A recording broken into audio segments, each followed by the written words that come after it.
In 1996, two world-shaking things were released: Pokemon and me. I have played Pokemon a lot. Personally, I've beaten Pokemon Emerald somewhere around 35 to 40 times before I lost count. I would play the game, beat the Elite Four, catch anything extra I was interested in, and would start all over again. I didn't even know how to use the internet, so any events I didn't know about. I genuinely thought Deoxys was a fake thing until I saw the movie. I just liked beating the game, and so I didn't save any shiny I caught because I didn't know what they were and didn't think they mattered. After taking a break when I beat Pokemon Pearl, I came back in around the release of Pokemon Black 2 and got really interested into a new thing: competitive Pokemon. I was absolutely terrible at it. I even got beat by a kid when I was in college. Despite being absolutely god-awful compared to everybody else, I would constantly find myself playing. In one point in college, I actually started a competitive Pokemon League that went almost nowhere, but I did have a lot of fun and sunk hundreds and hundreds and hundreds of hours of my free time into this game. Over the years, though, I've gotten a little bit tired. I still love Pokemon Emerald and all the games I played growing up, but the Alola and the Galar region, they just didn't hit the same. I remember being very excited for the release of Generation 6, Pokemon X and Y, when they switched to 3D. I thought that was incredible. I was so excited for the release of Omega Ruby and Alpha Sapphire, a remake of my favorite generation of games. But these new ones, they're just not as good. The games made things easier by taking things away, but didn't really add much to them. Sure, there are several new things that I enjoy, but the turn-based games that I got used to started to de-emphasize combat. This means that the game that I played for the turn-based battles became a lot more about catching every single thing you could, which made it a lot less interesting. Pokemon Legends Arceus is about catching every single Pokemon with a heartbeat and de-emphasizes battles, and, well, I love it. I know, it sounds like it's a thing I hate, but you know what? The game takes that modern day problem that I dislike and makes it fun. First, let's go ahead and talk about the primary gameplay, which, like I said, is catching Pokemon. In old games, you fought wild Pokemon who were usually towards the end of the game several levels ahead of you, battle them down and try and catch them before they kill you. And if you catch them, you don't get experience for fighting them. You just get the Pokemon. In modern games, you fight wild Pokemon, try not to kill them before you can catch them, and your entire party gets an experience boost, so you're way over leveled by the time you find them. In Legends Arceus, there is an entire mechanic on how you throw your Pokeball, where you hit them, how far the ball is thrown, and you only fight most Pokemon as a last resort. Instead of taking away the mechanics centered around battling to make catching Pokemon a lot more accessible, Pokemon Legends Arceus actually built an entirely new mechanic and new integral gameplay into catching Pokemon, which makes way more sense if that is the primary form of gameplay in your game. You can get feather balls that allow you to snipe, heavy balls that don't go as far but are more effective if you can sneak up on Pokemon, and Pokeballs if your favorite spice is mayo. Not only that, but each Pokemon have different reactions to seeing you.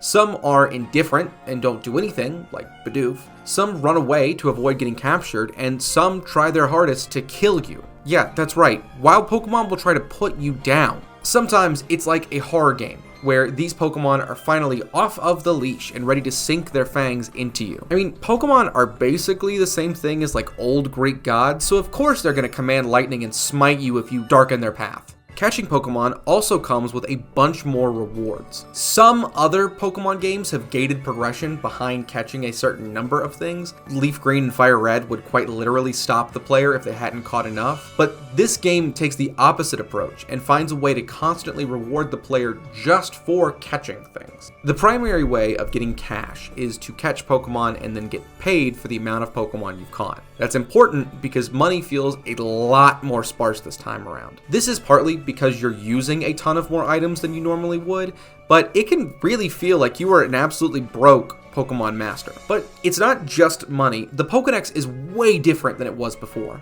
Before, you caught a Pokemon and then knew everything about it. Now, you have to catch a Pokemon, train a Pokemon, battle with a Pokemon, all up to like 25 times before you've completed the entry. And unlike before, where the only real reward was a shiny charm for completing the entire Pokedex, now there's tons of materials and items and recipes. It's just a constantly rewarding feedback loop. One thing that 100,000% makes this game worth it is the new crafting system. Buying things is not the only way of getting the bevy of Pokeballs especially required to succeed in this game. Instead, you need to be able to craft your own items through things you pick up on your journey. And there are a myriad of places in the world where you can have your caught Pokemon break apart rocks or beat up on trees to get you items to use in your crafting kit. Sometimes, if these are shaking or are shining, you can also get either a bonus item, or sometimes rare Pokemon will jump out and you get to battle them. Doing this gives the Pokemon that help you experience, so even when I don't have enough inventory space, I still have Pokemon break apart rocks or knock into trees just to level them up as quickly as I possibly can. Speaking of inventory, this is a real problem in the game. There's a guy you can pay to unlock more inventory slots, but that money adds up quick.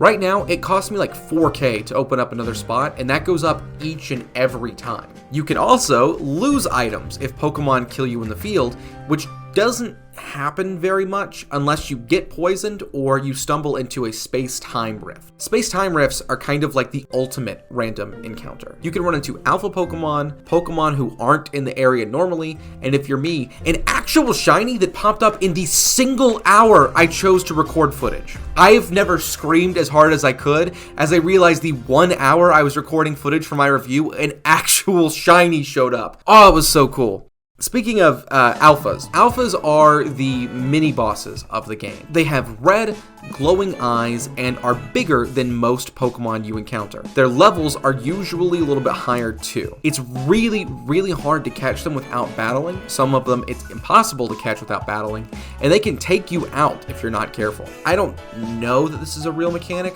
but it 100% feels like alpha Pokemon do a lot more damage when they attack you.